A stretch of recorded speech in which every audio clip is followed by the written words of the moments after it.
Esta conversación se grabó en el año 1996. Había intentado varias veces conseguir una entrevista en directo con Gabriel García Márquez, pero el gran escritor se resistía. Un hombre tan extremadamente meticuloso como él tenía miedo a cometer algún pequeño error durante la conversación y que ese error, lo sabía muy bien por experiencia, se convirtiera en un acontecimiento que por todo el mundo propagara esa equivocación que eventualmente hubiera podido cometer desde el punto de vista gramatical o sintáctico. No era fácil de imaginarlo, pero él temía que pudiera ocurrir. De forma que, tras varias intentonas fallidas, conseguimos el encuentro para una conversación grabada, en casa de Carmen Vallcés, en su casa en Barcelona. La gran editora, la gran amiga de García Márquez, hacía de anfitriona para este encuentro que ahora escuchamos. ¿Le puedo saludar como le saludan en Cartagena? Hola, don Nobel. Don Premio, además. Don Premio. Don Premio también. El primero fue un policía. Yo le vi la ofuscación la primera vez que regresé después de recibir el premio Nobel.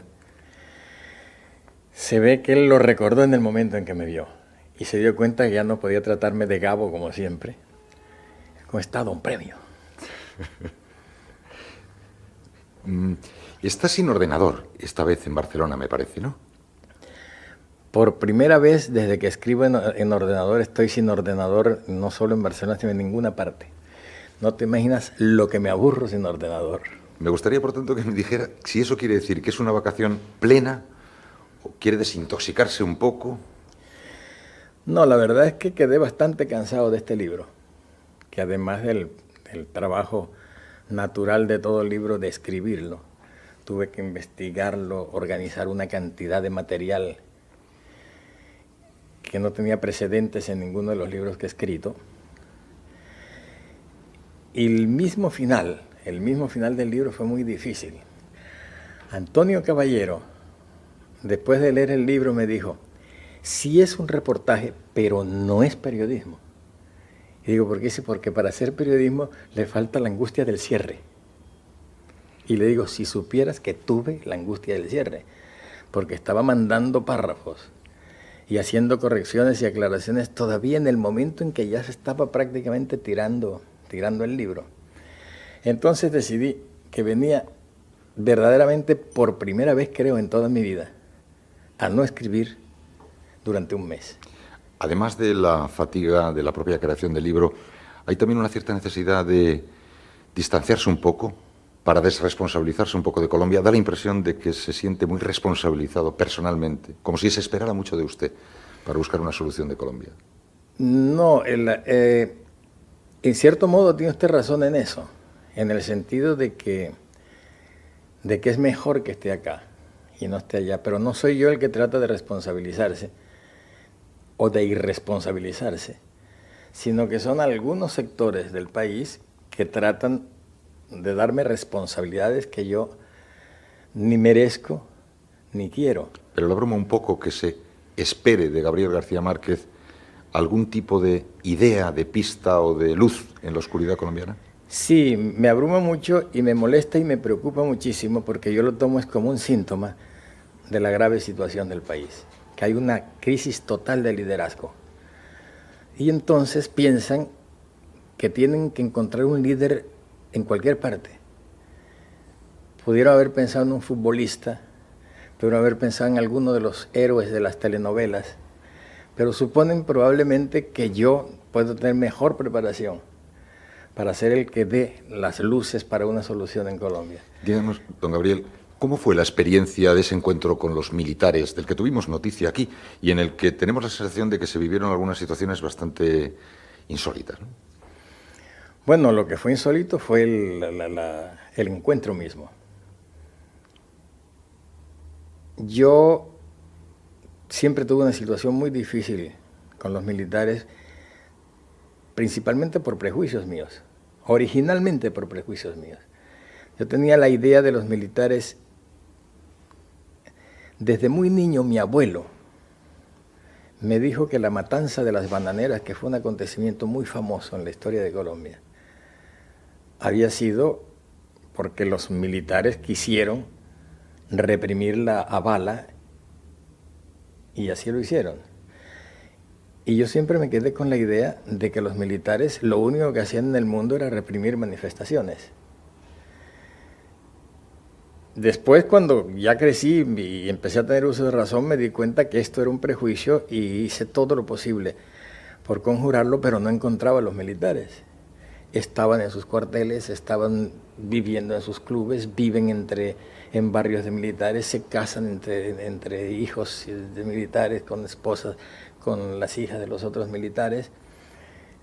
Y llegó un momento, sobre todo el de ahora, que me di cuenta que la necesidad es de una unidad nacional, de un frente común del país contra esa adversidad que estamos viviendo, y acepté lo que me venían proponiendo hace tiempo de sentarme a conversar con los militares. Lo que pasa es que yo no pensé jamás que el mismo escenario fuera tan intimidante, porque yo llegué preparado para tener una conversación con algunos oficiales y me encontré que era un teatro donde yo estaba solo en el escenario y había 400 o 500 oficiales. ¿Tuvo miedo? Entre mayores, de mayores a generales. Yo llegué realmente con mucho miedo de que aquello, en vez de resultar lo que yo esperaba o lo que había tratado de lograr, fuera todo lo contrario y que terminara una verdadera crisis sin solución con los militares. Me tranquilicé mucho cuando llegué y me advirtieron como si advirtieran una cosa grave, que las señoras de ellos habían insistido en ir, y las hijas, porque ellas decían que realmente las que leían mis libros eran ellas. Y eso me parece que no es una excepción. Yo tengo noticias de que quienes leen mis libros primero son las mujeres y hacen que los hombres los lean. Eso me tranquilizó bastante. Yo preparé, para que no hubiera ningún equívoco, preparé un documento, un texto escrito,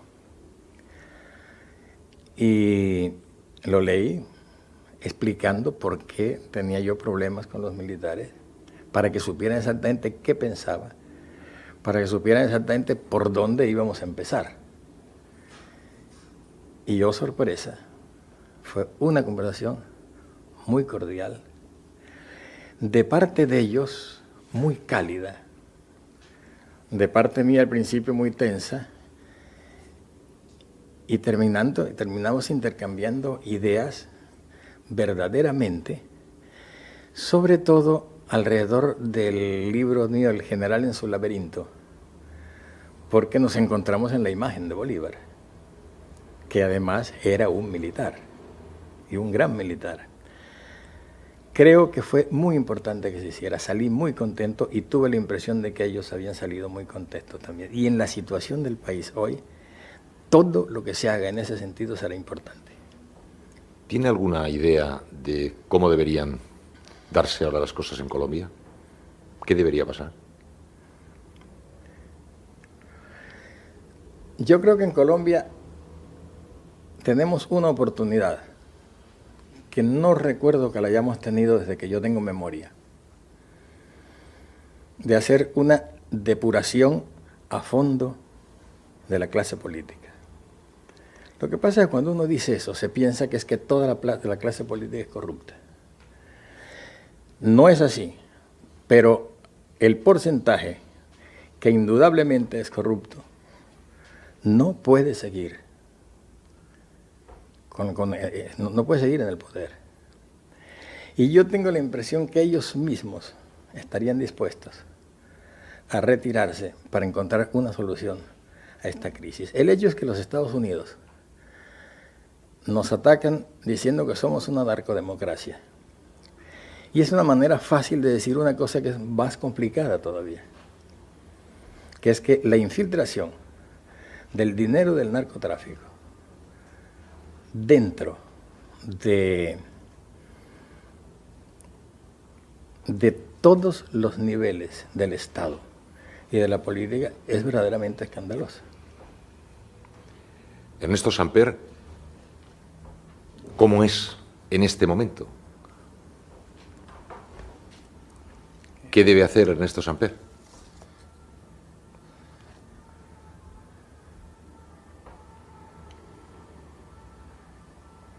Me estás metiendo en un... Ernesto Samper es el que conocimos aquí. ¿Cómo es y qué debe hacer? Ernesto Samper no es el que ustedes conocieron aquí porque las condiciones que le ha tocado vivir y capear a Ernesto Samper no son las mismas que tenía aquí. Hoy es un hombre acorralado por una serie de, una enorme cantidad de condiciones adversas que él ha manejado con una habilidad de político absolutamente extraordinaria. Pero creo que eso ha llevado al país a un estado de ingobernabilidad que es muy difícil, inclusive que un político tan extraordinario como él pueda seguir después de que supere la crisis personal que tiene, la crisis política como presidente. Y yo estoy seguro que él lo entiende así y creo que va a darnos esa salida que estamos necesitando. Yo lo conozco mucho, lo quiero mucho. Él sabe que yo lo he ayudado mucho en lo que él me ha pedido porque sería incapaz de ayudarlo en algo que él no me pidiera. Y lo que menos quisiera yo en este mundo es estar en su pellejo. Pero de alguna manera, los amigos que lo queremos tanto, nos sentimos en su pellejo. Y lo que más deseamos es que le deje ese problema a alguien que no tenga el grado de desgaste en que necesariamente se encuentra él hoy. Noticia de un secuestro. Deberían ser siempre así las noticias, elaboradas en todos y cada uno de sus detalles para que merecieran el nombre de noticia. ¿No es un poco este libro el periodismo que debiéramos hacer? Es que no tendrían tiempo. A lo mejor es que solo podría salir un periódico cada 2 años, y no importaba. Podría salir un periódico cada 3 años y con 500 páginas. Yo no oculto que una de las muchas razones por las cuales yo quería escribir ese libro es poderme explicar mejor, explicarme para hacer entender qué es lo que yo entiendo por reportaje. Yo tengo unos talleres de periodismo, porque parto de la base de que el periodismo, como se está haciendo ahora, tiene la enorme dificultad de la falta de tiempo. Creo que hay un problema muy serio y es que la prensa escrita, la prensa diaria, decidió aceptar el reto de competir en la primicia con la televisión y la radio. Y eso es totalmente irracional. Entonces tenemos que saber que la prensa escrita debe tener otro espacio y otro tiempo. Pero como se han empeñado en una terrible competencia tecnológica, las empresas están casi por completo tomadas por la carrera tecnológica, por el afán tecnológico, que han tenido mucho tiempo de pensar en sus redactores. Los muchachos que vienen a nuestros talleres se quejan no de que les digan, de que no les dicen, no se quejan de que ni siquiera les dicen que está bien o está mal lo que hacen, sino de que ni siquiera los regañan. No tienen tiempo de hacer las cosas. Y yo creo que si el concepto fuera otro, el concepto fuera de que es mejor la noticia que se da mejor que la que se da primero, la prensa escrita podría salir de ese empantanamiento en que creo yo que está, un empantanamiento profesional. Entonces me dije, voy a decirles a estos muchachos qué es lo que yo considero que es un reportaje. Y me metí en uno que se me pareció que era el más difícil que podía haber y que necesitaba no las 2 y 3 horas que tienen ellos para hacer un reportaje, sino 3 años. Pero digamos que es el problema magnificado para que se vea más fácilmente. Esto es una noticia, algo que se afronta desde el principio hasta el final en todos sus detalles. Me preguntaba yo, a lo que le llamamos noticia, así, los días de labor, ¿cómo le deberíamos llamar? Es apenas una especie de viruta, ¿no? La noticia es una cosa que pasa y que tiene interés para la gente. Lo único que a la gente le interesa es que le cuenten las cosas que le sucede a la gente. Si tú ves un accidente de tránsito, se supone que al día siguiente no te importa el periódico porque ya tuviste el accidente. El primero que sale al comprar el periódico eres tú. Porque a uno le interesa que le cuenten qué fue lo que pasó y uno quiere saber si verdaderamente la están contando como pasó, puesto que tú eres testigo. Pero esa pasión que tiene usted por averiguar lo que pasó, aludido a los talleres, podría ser interesante que nos recordara ese trabajo en un taller a la búsqueda de una caja negra después de un accidente aéreo, cuando se produce un despliegue a la búsqueda de todos los detalles. Esa es una de las cosas que tengo la impresión de que no solo le divierte, sino que le provoca mucho. No, casualmente hay un problema de un accidente aéreo no resuelto en Colombia, que es una de las espinas o de las piedras que yo llevo en un zapato y que me gustaría sacármela algún día. Lo que pasa es que creo que necesitaría más tiempo que el que he necesitado para este libro. Pero hay un detalle en ese reportaje que puede parecer un detalle literario, un detalle lírico, y que es muy interesante y se lo quiero contar. Yo le tengo terror al avión. Pero en vuelos nocturnos, cuando veo por la ventana que hay una estrella, esas estrellas solitarias que acompañan a los aviones a través del Atlántico, me tranquiliza mucho. Tengo la impresión que mientras esa estrella va ahí, todo está funcionando bien. La maquinaria del avión está funcionando bien mientras esa estrella vaya ahí. Y si es la luna, más. Una noche salía yo de una cena en Cartagena y había una luna espléndida sobre el mar. Y dije, qué maravilla volar esta noche con esa luna. Y un cuarto de hora después el radio dio la noticia de que un avión se había caído a menos de 100 kilómetros del lugar donde yo había pensado eso. Me pregunté cómo es posible que a esta gente le sucedió eso cuando estaban viendo la luna por la ventana.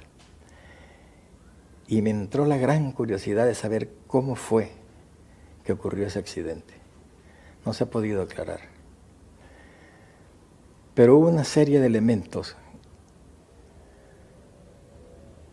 que me fueron llegando todos los días. Es decir, la noticia se conoció, pero como se conoce a pedazos, un periódico daba un dato, otro daba otro. Habría que leer todos los periódicos, oír todas las radios, ver todos los noticieros de televisión para tratar de armar el rompecabezas. Pero había cosas muy curiosas. Se salvó una niñita. Se sabe que el avión a 19.000 pies de altura pidió permiso para bajar a 9.000, porque iba a ser ya la aproximación a Cartagena. La última comunicación que se tuvo con él fue cuando pidió esa autorización. Nunca más reportaron que habían llegado a los 9.000, nunca más se volvió a saber de ellos. Sin embargo, la niñita se salvó y ella lo primero que dijo fue que no hubo explosión, no hubo fuego, no hubo nada, sino que el avión empezó a bajar, y ella cuando vino a ver se encontró flotando sobre una especie de lotos. Lo primero que dijo la empresa fue que había sido una bomba en el avión. Pero la niñita no hablaba de bomba. Más aún, el avión hubiera caído a pedazos y los fragmentos hubieran quedado dispersos a esa altura, en una extensión enorme. No, el avión estaba partido por la mitad y despedazado, pero se ve que logró a Marizar. He decidido a Marizar porque fue a Cuetizar. No había rastros de incendio, no había rastros de explosión. Como a los 3 días, otro piloto de aviación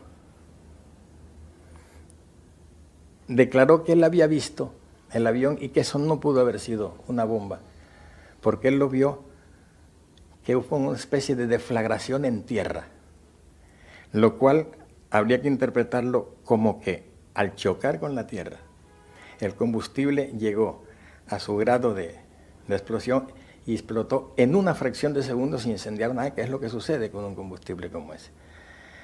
Entonces, en ese punto no cabe ninguna duda que estos señores tuvieron una dificultad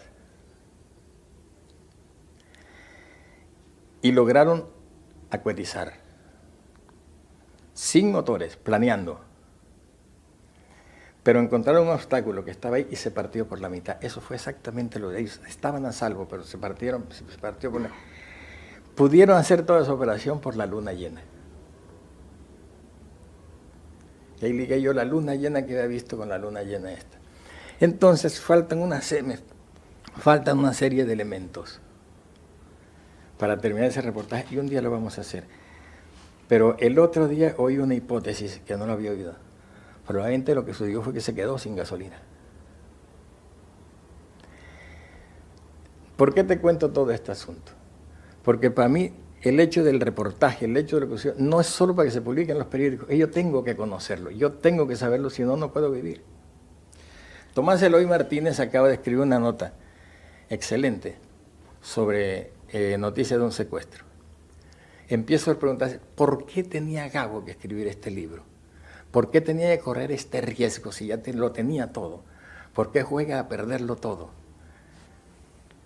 Y se me hace raro que él no sepa por qué es que uno escribe un libro como ese. Porque si no lo escribe, se muere. Es la vida lo que está por mí. Curiosamente, lo que podría parecer más un ejercicio de técnica, de investigación y de exposición, es lo que encierra, por tanto, una mayor pasión interior.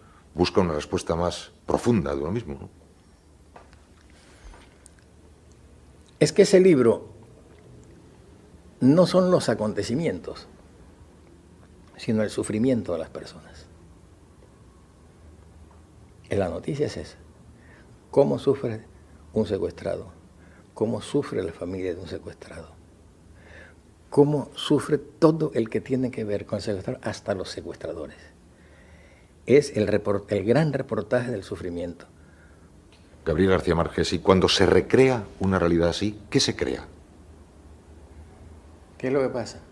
Una pregunta es una tontería, pero a mí me parece una pregunta, yo la tenía Tú aquí. preguntas toda tontería que después resulta que esas son las buenas.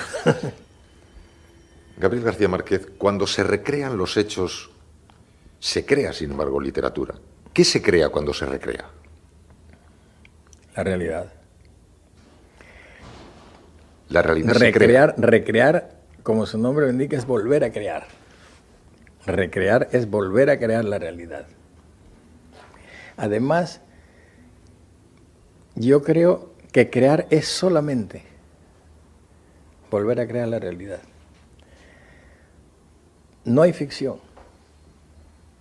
Todo lo que uno inventa tiene siempre una base en la realidad.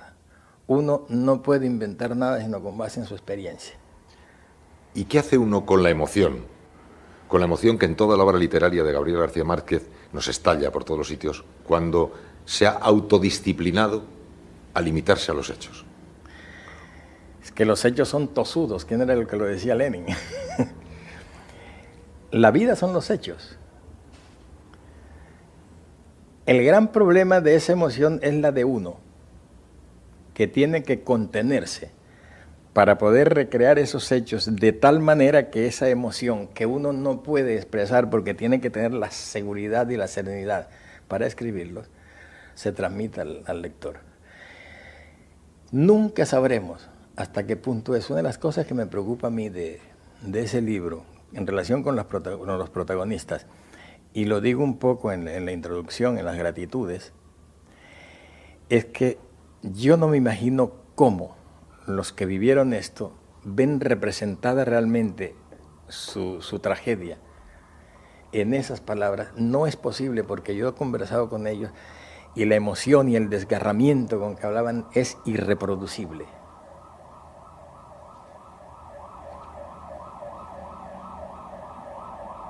Condenado. Por tanto, en la noticia de un secuestro, secuestran los hechos. Si el libro tuviera un apéndice en el que el autor nos dijera lo que él ha aprendido como ser humano, después de esa larga investigación, ¿qué nos encontraría? No, yo creo que eso está en el mismo libro. En el mismo libro está, es decir, lo que yo sabía en la primera página, lo que sé en la última página no era ni más remotamente lo que sabía en la primera, más aún. Yo empecé con Maruja Pachón y rápidamente me di cuenta de que no recordaba nada o no quería recordar nada. Me di cuenta que estaba bloqueada, pero no me preocupé porque terminamos de hacer toda la primera grabación. Yo seguí trabajando con otros y después le hice ver cómo venía lo de los otros y entonces sentí un poco más la posibilidad de profundizar y fue a la tercera vez cuando ya llegamos más o menos a la profundidad que yo quería tener. Eso fue un aprendizaje de todos, porque todos tuvieron que aprender a contar para el libro, porque además la tendencia es contar desordenadamente todo y uno le pone primero esto, después esto. Ordenar la memoria de tanta gente era una cosa bastante difícil y que luego estuvieran de acuerdo con que fue eso lo que sintieron y fue eso lo que dijeron, yo creo que es bastante satisfactorio. Al acabar todos los libros, ¿se ha quedado igual de exhausto Gabriel García Márquez? Yo creo que fue peor con El otoño del patriarca, en cuanto a la escritura misma. Yo tuve siempre un ritmo de una página, de una cuartilla diaria. Empezaba a las 8 o 9 de la mañana hasta las 2 de la tarde y empezaba a trabajar esa cuartilla a máquina, a doble espacio, con un afán de perfección, inclusive de perfección formal, tanto que si cometía un error de ortografía o un error de mecanografía, lo sentía como si fuera un error de creación, volvía a meter la hoja en el papel, volvía a corregir. Me daba cuenta además que es uno de los infinitos pretextos que se inventa uno para no escribir. Cuando uno tiene que escribir, tiene que enfrentarse al monstruo de la escritura. De pronto se va la luz y uno sale furioso porque no va a poder escribir porque se fue la luz, pero quedas feliz, ojalá. Y de pronto dice, no, ya vino la luz. Bueno, vamos, seguimos escribiendo. Yo creo que uno de esos inconvenientes afortunados era cada accidente esto volver a corregir. Bueno, pero la síntesis, el hecho es que si al final de la jornada que terminaba a 2:30, 3 de la tarde, tenía terminada una cuartilla, yo sabía que tenía mi trabajo bien. Y me había dicho una cosa, un escritor que escriba una cuartilla diaria todos los días sin excepción, termina al final de la vida haciendo una obra más larga que la de Balzac. De manera que eso no me preocupaba. Ahora, lo curioso es que cuando pasé de la máquina de escribir a la computadora, no es que escribiera más rápido, pero todas esas dificultades se obviaban tanto que pasé de una frecuencia de un libro cada 7 años a un libro cada 3 años. Y entonces te decía que el más difícil fue El otoño del patriarca, pero por la escritura misma, hasta el punto de que ahí no me valió la ley de la cuartilla diaria, sino que tenía suerte el día que lograba escribir un párrafo o una frase. Y así estuve escribiendo 7 años todos los días. En cambio, con la computadora es mucho más rápido. Lo que me cansó mucho más de este libro era la propia tensión interna mía, del manejo de todo ese material disperso, y ponerlo en orden, y no siempre en el orden en que yo quería, sino en el orden en que pensaba que no se iba a aburrir el lector. Cuestión de agarrar al lector y no soltarlo más. Esa era Ese era el gran problema, que no se soltara el lector. Es decir, el ideal sería, que no se logra en este libro, pero el ideal sería, al final de cada libro, de cada línea, dejar un suspenso para obligar al lector a que lea la otra línea. Hay una fórmula que a mí me funciona bien. En el momento en que yo empiezo a aburrirme escribiendo, pienso que el lector se va a aburrir leyendo. Entonces sé que ahí hay un nudo y trato de corregirlo. En ese sentido, Noticia de un secuestro es el libro más fatigante que he escrito. Realmente terminé como al final de un match de boxeo. Pero estoy muy contento de eso porque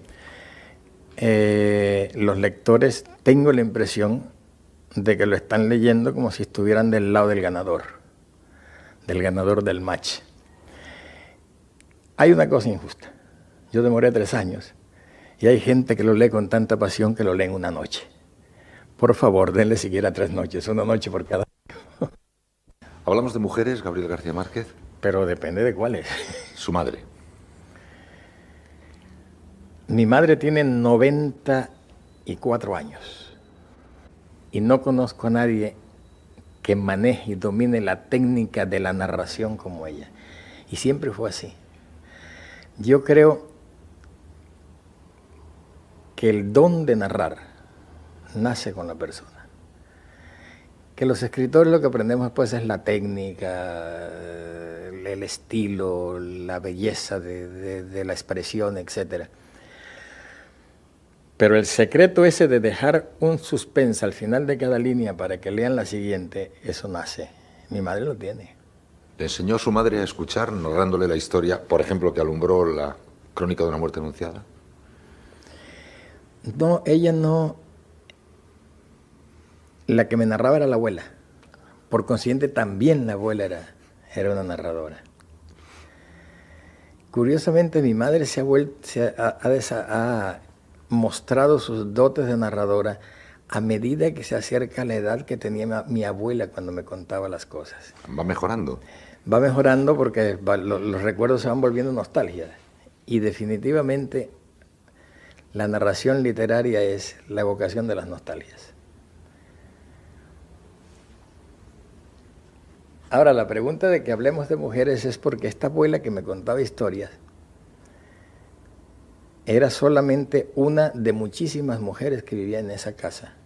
En esa casa vivían muchas mujeres, una hermana de ella, una hermana del abuelo, las criadas, tías, sobrinas, y una cantidad. Es una familia con un gran entusiasmo demográfico, la nuestra a través de las generaciones. Y el único hombre era el abuelo, el coronel Nicolás Márquez, que era el que se ocupaba de mí para contarme también las historias de sus guerras y toda esta cosa de la realidad cruda de la vida que él me contaba se perdía en las fantasías que contaba el abuelo, para quien todo era creíble. Ella consideraba que cualquier cosa, por el solo hecho de contarlo, ya existía, y tenía toda la razón. Eso es lo que hacemos los novelistas. Contamos una cosa y a partir de ese momento ya existe.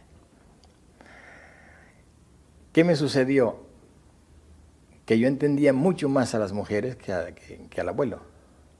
Además me gustaba más ese mundo.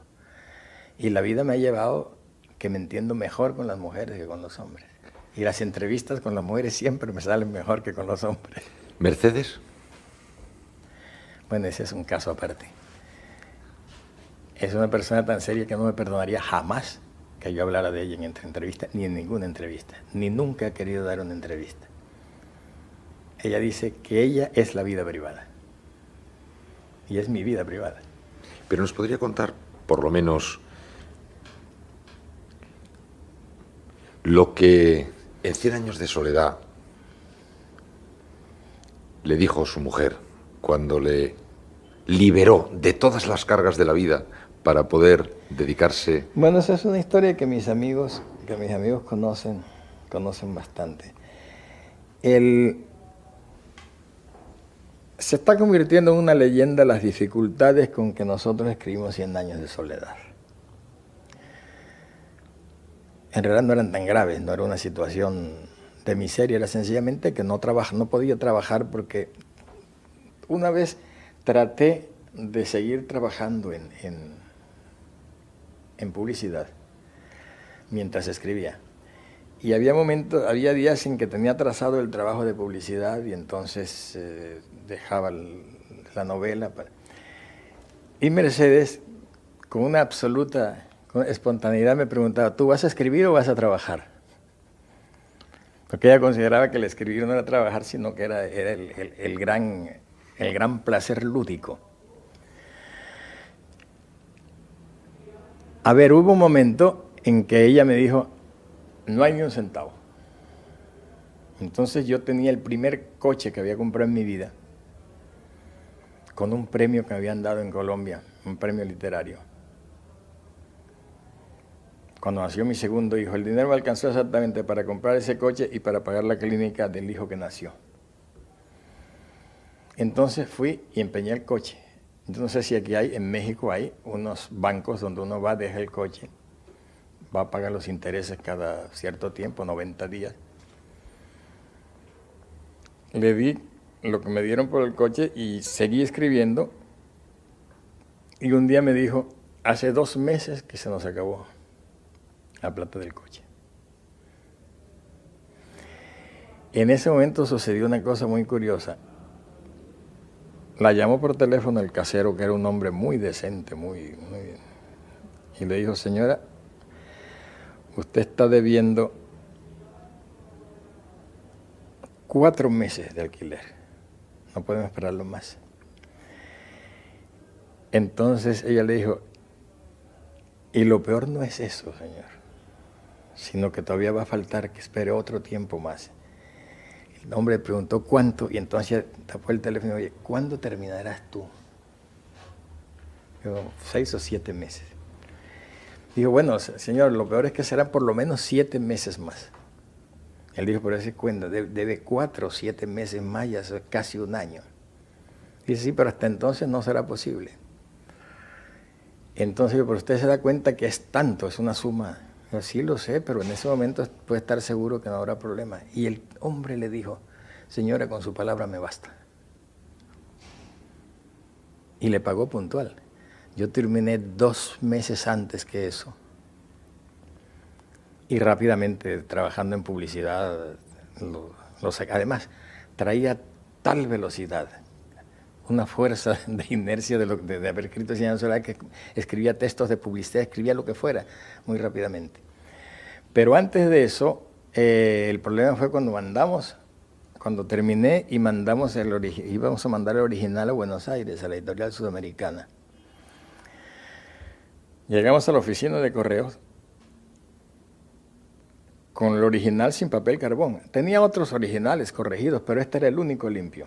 Era este. Y cuando lo pesaron, dijeron, vale 84 pesos. Y dijo, Mercedes, no tenemos sino la mitad. Entonces yo, con una naturalidad que ahora me parece escalofriante, partí por la mitad del texto. No me di cuenta que además que mandé primero la última parte y no la primera. La envolví, la pesaron y se fue la mitad. Y entonces nos fuimos a empeñar lo que todavía quedaba sin empeñar era el calentador que yo usaba en el estudio, el secador de pelo de Mercedes y una batidora que nos habían regalado de boda, y con eso mandamos la segunda parte. Los amigos conocen muy bien cuando Mercedes vio que se fue el paquete y se fue hasta el último. O sea, es que recuerdo que sacó los últimos centavos y alcanzó así. Dijo, ahora lo único que falta es que esa novela no sirva para nada. Gabriel García Márquez confiaba en que la novela sirviera, ¿no? Yo creía, por supuesto, que es lo mejor que había escrito yo. O por lo menos lo mejor que podía escribir. Pero me asusté cuando el editor me dijo que iban a ser 8.000 ejemplares. 8.000 ejemplares para un escritor latinoamericano en América Latina en 1967, 66. Es un disparate. 8.000 ejemplares, pero ellos me dijeron que ellos habían calculado que el libro se iba a vender muy bien y esto era en abril y pensaban que de abril a diciembre se venderían esos 8.000 ejemplares tranquilos y que no habría problema. Y ya hay una carta, yo le escribí la carta y dije, todo esto se lo dije por carta, tengan cuidado. Eso el libro mío que más se había vendido creo que 70 ejemplares, de resto y eran ya 5 libros. Era La hojarasca, El coronel no tiene quien le escriba, Los funerales de la mamá grande, La mala hora. Este era el quinto. Y pues se vendía muy poco, circulaba entre los amigos, a los amigos les parecía muy bien, muy buena crítica de prensa, pero escrita por los propios amigos ahí en la mesa de al lado.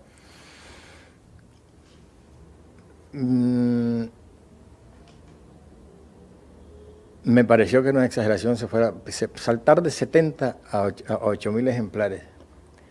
Me parecía un disparate. Se vendieron en una semana. No alcanzaron a salir de Buenos Aires. Se vendieron a la entrada del metro. Nunca se ha podido explicar qué sucedió. Y yo creo que lo que sucede es que el libro se vende en la máquina de escribir. Si el libro no sale ya vendido de la máquina de escribir, se puede ayudar con toda clase de promociones, pero ya no se vende más, un poquito más. De todas maneras, la historia que nos acaba de contar demuestra hasta qué punto Mercedes es una mujer. ¿Usted cree que los hombres somos capaces de esos golpes de generosidad o de abnegación que de cuando en cuando exhiben las mujeres? ¿O no? No, yo creo que es que ellas están dotadas para eso. Ellas están dotadas para cargar encima la responsabilidad de la especie. A mí me preguntaron una vez de la revista Time qué se me ocurría que podía hacerse para el siglo XXI distinto de todo lo que se ha hecho, y de darles el poder a las mujeres. Pero no el poder político, no la presidencia de la República, es invertir. Invertir esa pirámide y que ellas tengan todo el poder que tenemos nosotros a todos los niveles y en todos los sectores.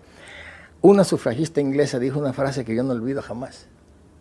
Dijo, si los hombres parieran, el aborto sería un sacramento. Hablemos ahora de política, Gabriel García Márquez. No, sí habíamos hablado de política. Solo una cosa, porque hay cuantos personajes en nuestro país que quisiera que usted nos comentara. No me metas en la política de España en estos momentos. Bueno. Solo por una cosa. Vale, puedo fingir lo que quiera, sí, pero no puedo ser sincero y me siento muy frustrado. Bueno, pues entonces nada, entonces otra cosa. Y las cosas que te podía decir. Ya, por eso.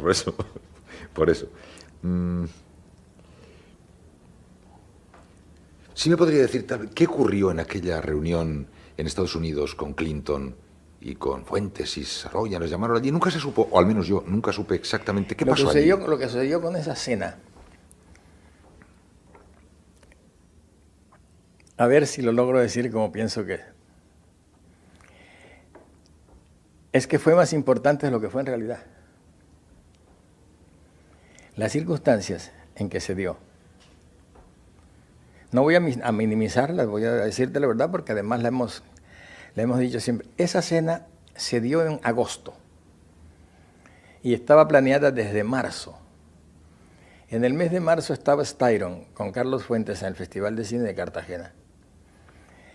Y nos dijo que él iba a pasar los veranos siempre en Martha's Vineyard, que es un sitio de vacaciones de la élite de los Estados Unidos, intelectuales, periodistas, políticos. El presidente Clinton iba también a pasar vacaciones allá. Entonces, él proponía hacer una cena a la cual nos invitaría a nosotros, invitaría al presidente Clinton. Nosotros fuimos. Lo que nunca previmos es que esa cena ocurrió en el momento en que estaba en su punto culminante el problema de los balseros. De manera que era muy difícil que no se interpretara que esa cena tenía algo que ver con el problema de los balseros. Sin embargo, la realidad es que hablamos con Clinton un poco de la cumbre que él estaba convocando en Miami, un poco de la situación, creo que Carlos Fuentes le habló un poco de la situación de los indocumentados mexicanos. Y yo le hablé muy seriamente sobre el problema del narcotráfico, en el sentido de que me parecía injusto que ellos interpretan el problema del narcotráfico como que es la responsabilidad de la producción de narcóticos en Colombia, que está envenenando a los Estados Unidos. Y lo que le decía yo es que no se puede invertir las leyes del mercado, no es la producción lo que estimula el consumo, es el consumo lo que estimula la producción. Y si en los Estados Unidos abastecían 30 millones de drogadictos diarios, sin ningún obstáculo, como la leche y el pan, como meter el periódico por debajo de la puerta, eso significa que hay unas mafias mucho más poderosas que las de Colombia y una corrupción de las autoridades probablemente mucho mayor que la de Colombia. Por consiguiente, mientras esa situación persistiera, no era posible que no se produjera la droga en Colombia. Y él lo oyó con mucha atención. Y me habló además de las dificultades que tenía en ese momento, para combatir el crimen en las proporciones en que le hubiera gustado, porque no tenía todavía aprobada la ley contra el crimen. Y luego la aprobó y las cosas más o menos siguen lo mismo. Y me dijo que no conversaba sobre la situación de Cuba, porque era una mesa de todas maneras de 12 personas. Que no conversáramos sobre la situación de Cuba porque estaban en ese momento se estaba llegando al punto de entablar la negociación. Y le parecía que cualquier palabra de él que se disparara, que saliera o que fuera malinterpretada, podía dañar las cosas, y quedó así. Yo lo interpreté con que realmente teníamos ya casi una hora en que estábamos hostigándolos mucho en relación con la política. Entonces me di cuenta y traté de darle una salida a todo. Le dije, bueno, pero usted tiene razón, no, perdone, no vamos a seguirlo molestando con estas cosas. Diga más bien qué está leyendo. Entonces él me contestó que estaba leyendo un libro que yo no recuerdo cuál era, pero era un libro, sé que era de una mujer y que era un libro que se refería a la economía en el siglo XXI y algo que tenía mucho que ver de cómo sería la política en ese momento, algo de política ficción. Y entonces, mire, presidente, no se ponga a leer esas cosas, lea El Quijote, que ahí está todo. Y el hombre se entusiasmó, se iluminó y me dijo, lo he leído muy bien. Y a partir de ese momento empezamos a hablar de literatura. Y fue la gran revelación. El hombre se conoce estupendamente bien la literatura. Por supuesto, empezamos a hablar de la literatura, de la novela norteamericana. Y hablando de la novela norteamericana, hay que hablar de la novela del sur de los Estados Unidos. Él es sureño. Le hablamos de una interpretación que yo suelto con mucha frecuencia, pero que no me hace mucho caso, de que el Caribe, que se habla del Caribe como de un espacio geográfico que está reducido al Mar Caribe. Y yo creo que no, yo creo que es un ámbito cultural que empieza en el norte del Brasil y termina precisamente en el sur de los Estados Unidos. Y que yo consideraba, por consiguiente, que William Faulkner era un escritor del Caribe. Porque el medio cultural en que se cría y que él expresa tiene la misma composición que el Caribe.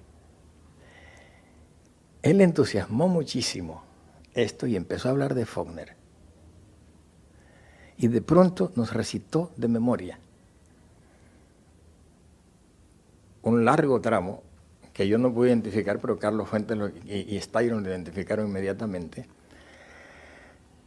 Era el principio del cuarto capítulo, del sonido y la furia, que es lo más sofisticado y lo más complejo de Faulkner. Por cierto que hicimos un juego. Él le preguntó a Carlos que cuál era su libro favorito. Carlos dijo que Absalón, Absalón, de William Faulkner. Styron citó algún libro de Mark Twain, que no recuerdo cuál fue, por eso no me atrevo a citarlo así de memoria. Y yo le dije que mi libro favorito era El Conde de Montecristo. Y también fue una sorpresa porque esperaba pues, que saliera con el Ulises de Joyce, con algo muy sofisticado. Dije, no, porque es un libro muy curioso, en el cual Alejandro Dumas resuelve un problema muy difícil. ¿Cómo haría usted para en una novela poner preso a un personaje pobre, casi analfabeto? ¿Y cómo haría para que salga de la cárcel multimillonario, sabio, y cómo haría para fugarse? Y lo que hizo Dumas fue una cosa sencillísima. Creó un personaje que ya estaba dentro, que era el abate Faría. Ese personaje ya tenía todas las virtudes del personaje que le estaban pidiendo y que estaba afuera. Tenía el secreto de dónde estaba el tesoro. Tenía toda la sabiduría de su tiempo. Y sabía que los cadáveres los echaban desde la torre, envueltos en un costal. Y cuando entró Edmundo Dantes, preso, que es el personaje del Acertijo, el que hay que sacar rico, sabio y millonario, lo que hizo Dumas fue cambiarlos. El abate Faría le reveló dónde estaba el tesoro. Le enseñó todo lo que sabía y le dijo, cuando yo muera, saca mi cadáver, métete tú, lleva un cuchillo y te echan al agua y te escapas. Eso les divirtió mucho. Y exactamente eso es lo que más admiro yo de ese libro, cambió un personaje. Esos acertijos literarios son muy divertidos. Por eso yo digo que los novelistas no leemos tanto por divertirnos como para saber cómo están escritos los libros de los otros. Y los volteamos al revés, los desarmamos en piezas y como ya sabemos cómo está escrito ya no nos interesa. Eso fue la conversación con Clinton, pero tuvo es la primera vez que hablo de esto, pero además no estoy seguro que a él no le molestará en absoluto. Tuvo un epílogo, se despidió, pero se despidió a las 12 de la noche y esto empezó a las 8. Todo el resto fue hablar de literatura. Y hablábamos prácticamente nosotros y el resto de la gente había 10, 12 personas. Cuando él se despidió, yo estaba muerto de sed. Me fui a la cocina a tomar agua y lo encontré, que estaba ya cortando jamón de una pata y haciéndose un sándwich. Digo, oiga, pero usted acaba de cenar, ¿cómo es que está comiendo? Dice, no es cierto. Usted sabe perfectamente que yo no cené, ni usted tampoco, porque nos fue todo conversando. Y se me olvidó preguntarle una cosa. No hablamos de cine. Él. ¿Cuál es su película favorita? Yo le dije que mi película, yo no consideraba que era la mejor o no era la mejor, pero la que más me gustaba a mí era El Barba Roja de Kurosawa. Es una película larguísima, lenta, pero está llena de una cantidad de vida en un hospital. Y le dije, ¿y la suya? Me dijo, la mía, la favorita mía, High Noon. Y me dijo, precisamente acabo de condecorar a Fred Zinnemann en Londres. Terminamos hablando de cine 2 horas más. Entonces, los amigos norteamericanos se sorprenden que yo digo que si yo fuera norteamericano votaría por Clinton sin lugar, y haría campaña electoral. Mira, me encantado, esa fue una cena muy importante, pero no, por lo que se dice, lo que no podía entenderse era que nosotros hubiéramos hecho esa cena y no hubiéramos hablado del problema del problema de Cuba, pero es que no estaba previsto.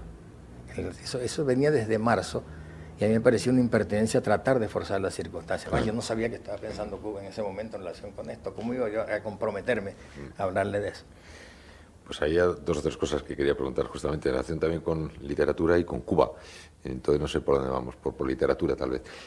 ¿Cuáles han sido los maestros de Gabriel García Márquez? Ya nos ha dicho que los libros los ha leído con esa especial observación de, no sé, de quién va a hacer la disección, iba a hacer ahí, un entomólogo, ¿no?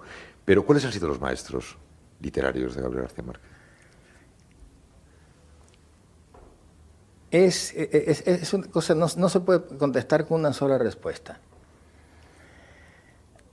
Yo no soy hoy el mismo escritor que era cuando empecé a escribir a los 18 años. De manera que mi formación de hoy es distinta a la que tenía hace 18 años. Yo te digo una cosa siempre que me creas capaz de decirlo con humildad. El escritor que más ha influido sobre mí soy yo mismo.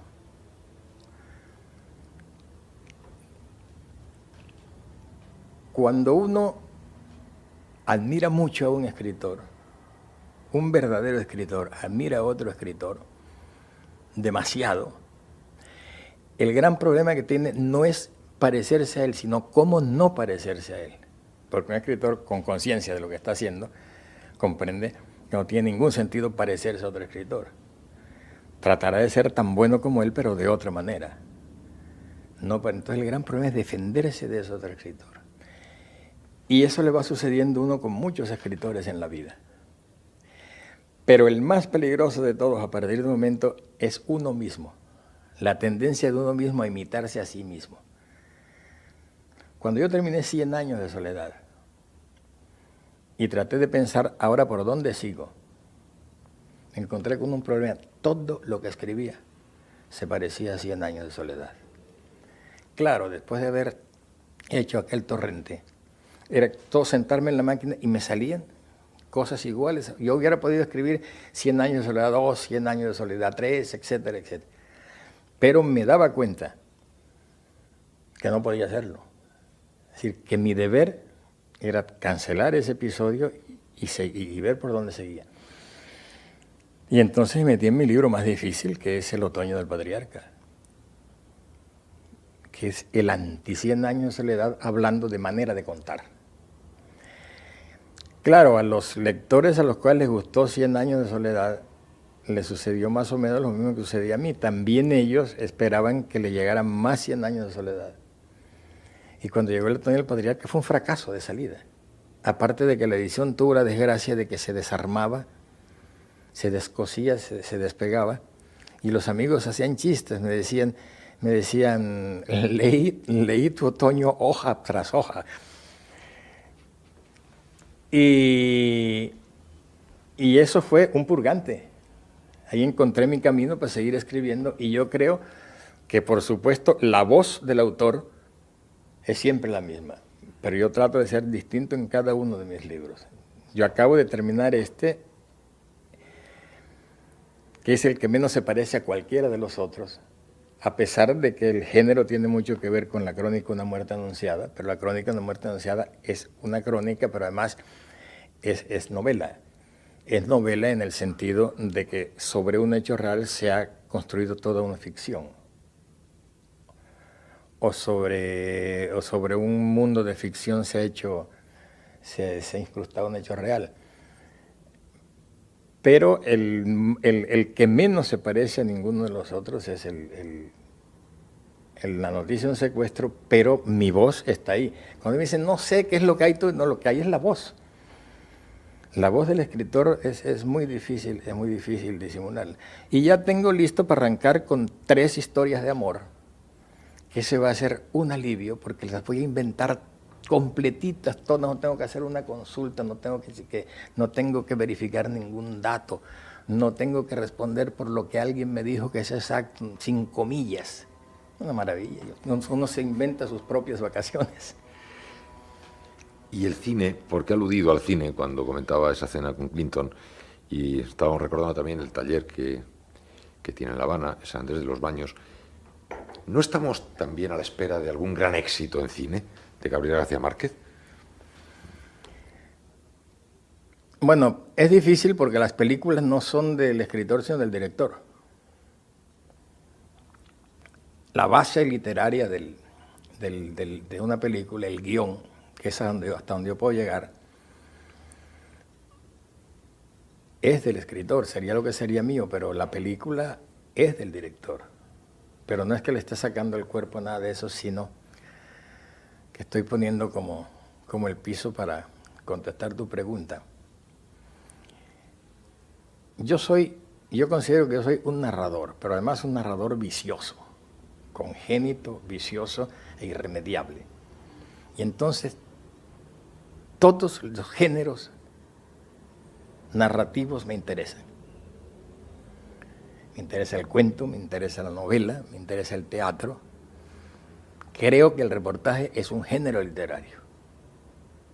Mi gran pleito, todo este pregón que yo traigo, con que hay que revivir el reportaje, hay que revolverle al reportaje el prestigio que tenía, es porque yo creo que es un género literario.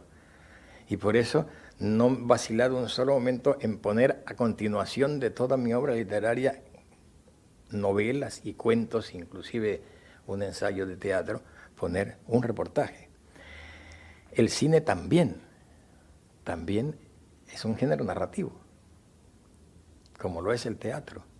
Más aún, yo creo que el cine es una evolución de la novela y no del teatro. Entonces me ha interesado tanto el cine como me ha interesado siempre el periodismo y como me ha interesado siempre la literatura. Lo que me interesa es contar cosas que le suceden a la gente. Quise ser director de cine. Me fui, más aún, lo único, yo nunca he estudiado literatura en escuela. Lo único que yo he estudiado, ¿verdad?, a nivel universitario son 2 años de Derecho y cine en Roma, en la escuela, en el Centro Experimental de Roma, en 1955. Llegué y me encontré que era totalmente teórico. Y yo andaba buscando era algo práctico, aprender cómo se hacía una película. Eso no lo iba a aprender ahí.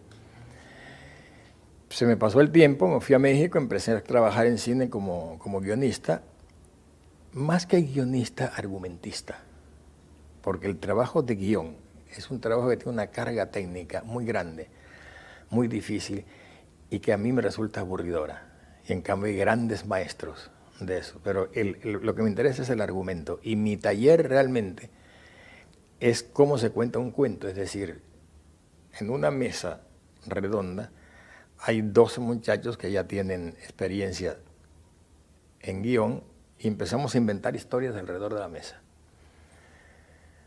Casi para probar que de cualquier parte sale una historia. Entonces, a lo más que puedo yo llegar es hacer el guión,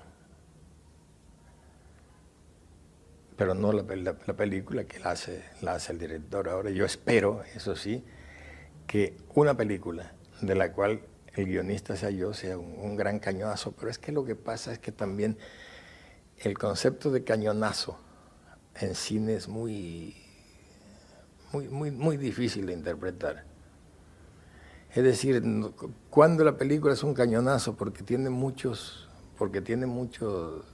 público, porque tiene un gran éxito de público, porque tiene un Oscar, porque tiene un premio internacional. Pero descartó entonces la posibilidad de dirigir un día una película para ocupar. Sí, eso no hay nada. Es lo más difícil que hay en este mundo. Yo lo descarté cuando me di cuenta que está por... Yo tengo pocas virtudes, pero tengo una que creo que me ha salvado la vida. ¿Y por qué no se puede hacer una película de una obra de Gabriel García Márquez? Se han hecho. Pero no le gusta. Y no se parecen a mí. Yo creo esto.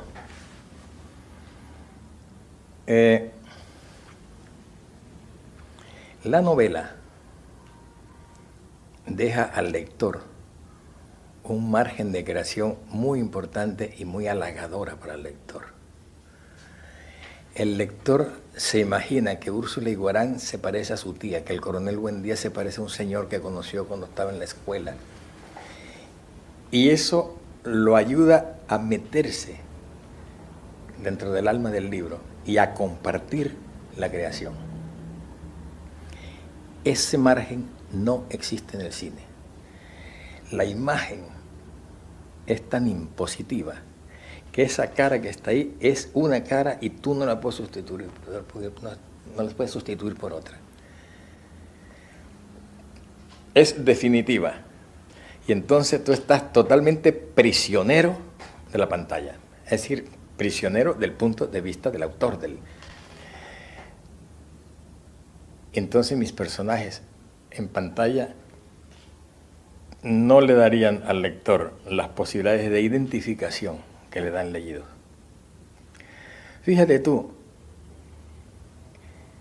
recuerdas de pronto un personaje de un libro, lo recuerdas como si lo hubieras visto, y vas a buscar dónde está descrito, dónde dice de qué color son los ojos, cómo es la nariz, cómo camina, y no se dice. Se va soltando con sugerencias, se va armando el personaje a pedacitos. No te das cuenta que tú te lo has inventado. El autor te da 3 o 4 datos y tú de ahí cuelgas los puentes y te haces tu personaje como quieres. No se parecerá nunca el tuyo al de él. Cada quien hace su personaje. En cine no se puede. En cine está ahí. Es la cara de Gary Cooper, es la cara de Ingrid Bergman. ¿Ha llorado en alguna película, Gabriel García Márquez? ¿Qué? ¿Ha llorado en alguna película? Yo soy lo más llorón. A ver, ¿en cuál ha llorado muchísimo?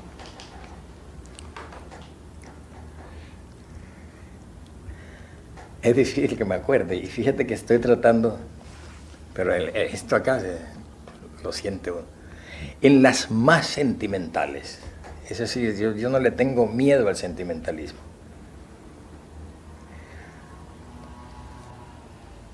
Y en la vida, en este momento, aparte del trabajo literario, aparte del trabajo literario, ¿cuál es el motor de la vida de Gabriel García Márquez? ¿Qué le hace levantarse por las mañanas y decir, a por el día? Bueno, yo creo que es escribir. Te confieso que nunca me había aburrido tanto como en este mes que no estoy escribiendo. Y menos mal que de los toros. Y estoy leyendo. Ah, bueno. Me ha atrasado muchísimo en las lecturas en estos tres últimos años y estoy poniéndome al día. Pero cuando ya acabo de leer, me levanto tarde, leo los periódicos. Estoy leyendo periódicos, que era algo que no hacía con mucha frecuencia. Y me sobra mucho día, no sé qué hacer. Voy al cine, hago todo, ceno, almuerzo, unos almuerzos españoles que son infinitos. Me sobra tiempo, me hace mucha falta escribir. No sé vivir sin escribir. Por eso digo, ¿por qué escribió este libro? Que si no lo escribo me muero. Por cierto, ¿y qué está leyendo? ¿Qué le está gustando de lo que está leyendo? No voy a citar nombres. Estoy poniéndome al día en los nuevos autores españoles. Yo he dicho que este fin de siglo será de la literatura en español.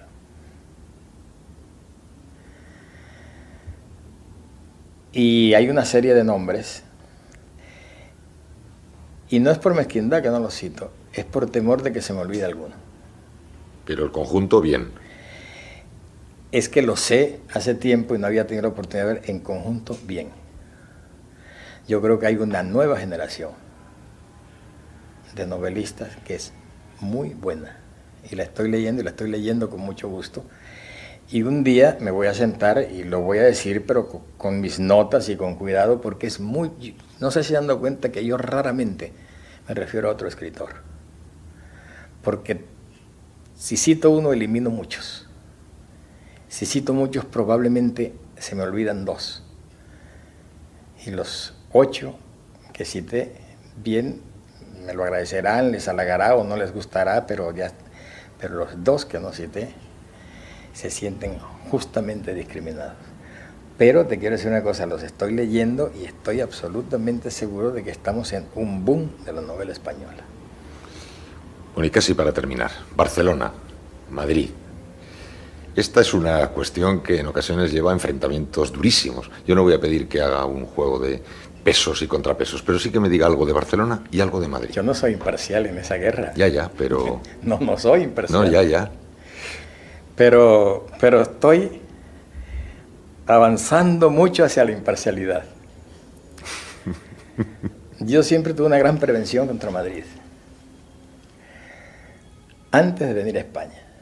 Yo demoré mucho tiempo para venir a España. Yo sobrevolé España 2 veces a los 20 años cuando vine a Europa y estuve 3 años en Europa y no pasé por Madrid.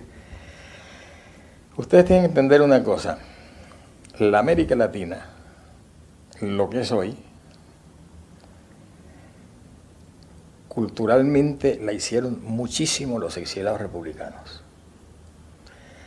Se fueron a las universidades, a las editoriales, a las librerías, a la ciencia. Nos influyeron muchísimo. Y nos inculcaron, como mi abuelo en relación con los militares, la decisión de no venir a España mientras no cambiara el régimen. Y yo, de joven, me perdí de muchos años de España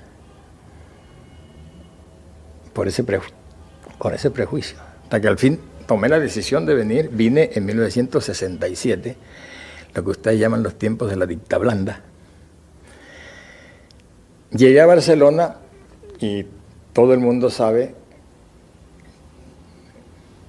que la selección no fue casual. Es que el español más cercano a nosotros en Barranquilla era un librero catalán que se llamaba Ramón Viñes y que fue el que nos iba a leer los libros y nos metió exactamente por el camino que era. Era de Barcelona. Y vinimos a Barcelona y Madrid no me gustó nada en ese momento. Ahora sé que fue que llegué domingo y la gente estaba demasiado bien vestida. Impecables por la calle y me recordaba mucho a Bogotá.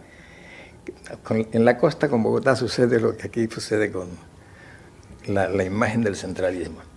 Tenía pocos amigos en Madrid, no la conocía, no sabía. Entonces yo estuve en Barcelona casi 8 años, lleno de amigos, metido en todo, en las conspiraciones inclusive, que era una conspiradera extraordinaria en la época. Iba a Madrid a alguna cosa que tenía que hacer. No tenía muchos amigos, más bien los amigos de Madrid venían acá porque los escritores y artistas y madrileños venían mucho acá. Generalmente sus editores estaban acá. Y creía que no me gustaba Madrid. Pero poco a poco he ido ganando mucho terreno en eso. Y ahora me gusta mucho Madrid, voy con frecuencia, vengo cada rato, voy, vuelvo, hago lo que hacen ustedes, que van unas horas a almorzar, vuelven. Lo que pasa es que ya con Barcelona tengo recuerdos y años que se quedaron aquí, que siempre tengo una tendencia a venir a recogerlos. Además aquí tengo una casa instalada que no la tenía cuando vivía acá, la tengo después. Y estoy muy contento de estar acá, y ya saben, y ustedes saben perfectamente que ya me tratan como español y yo se me olvida que no soy español y empiezo a mentar madres y en los pleitos me meto en política, me meto en todo, solo que no frente a micrófonos. Y por mi parte sería una última cosa. Le hemos contado a veces a nuestros oyentes que hemos observado en nuestra propia experiencia cómo se nos ha ido perdiendo América Latina. Hace unos cuantos años, y sería como consecuencia de luego situaciones políticas indeseables, este programa en el que estamos se ocupaba muy a menudo de temas de América Latina. Ahora nos hemos proyectado hacia Europa y se ha producido una especie de olvido. Se nos ha colocado como en la cara oculta de la luna. América Latina parece habérsenos borrado de la cabeza. Yo creo que tus oyentes tienen noticias cercanas o remotas de la gran amistad y el profundo cariño que tengo yo con Felipe González. Y sin embargo, el único punto de discrepancia que hemos tenido en algún momento fue cuando ya se vio que España entraba a la Comunidad Europea. Y yo le dije, te vas para Europa y nos das la espalda a América Latina. Quiero decirte que Felipe González lo tengo como el español que mejor conoce América Latina, que más se interesa por América Latina. Es sorprendente, además, el minucioso conocimiento que tiene de los problemas de América Latina. Tiene inclusive una frase que a nosotros nos llena de alegría, que dice, cuando no sepan dónde estoy, búsquenme en Cartagena de Indias. Pero en ese momento le dije, se van los españoles para Europa, a espalda, y me dijo,